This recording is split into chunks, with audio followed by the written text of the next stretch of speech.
I'm at Rock Creek Cemetery, which is the biggest and the nicest cemetery in Washington. 60, 70, 80,000 graves there. It's a good sized cemetery. And all the rich people are buried in the front, like, you know, the Woodwards and the Lothrops and the Bloomingdales and the, you know, Goldfinkels, whatever their name was, whatever their name was. All the people that were rich in the 19th century that nobody can remember why they're important. So I go to the very back of the cemetery. I go to the very back of the cemetery, and there's a traffic island there that has this magnificent private family mausoleum. So I just wrote myself a note. It was the Butler family. And I went to look in the door of the mausoleum, and the tomb was glass inside. So you can see these very expensive bronze coffins that had the two Butler brothers, their wives, a daughter, and a grandson who was like 6 when he died. So I wrote myself this note. Went to the Library of Congress. Turns out these guys were fascinating. They wanted to be chemists. They wanted to go to college and be chemists. They were born right after the Civil War ended. Butler was their name.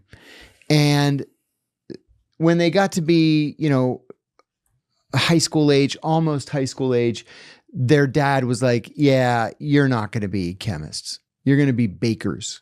Bakers. Yeah, we don't have money to send you to college to be fancy chemists. You're going to be bakers. And he arranged for them an apprenticeship at a local bakery. They hated it. So when the baker finally retired, he turned over the business to them. They just hated every act of being a baker. So they said to each other, what if we invent this machine that will mix all this shit for us so we don't have to do it? Oh, shit. So you power it with your feet like the old time sewing machines. So they invented the first mixer. And they patented it, and they were able to sell it all the way out to the frontier, which at the time was Cincinnati.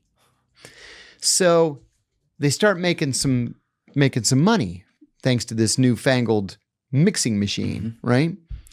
And then they said, what if we invent another machine that cuts the dough so that every loaf is exactly the same size, shape, and weight? And they made a conveyor belt with an arm that came down and cut the dough. Revolutionized baking nationwide. They were able to sell that all the way out to, like, you know, St. Louis, and then later on to Denver. And then they said, what if we, instead of using water to make the bread, what if we use milk? What would that taste like? It made it very fluffy and light.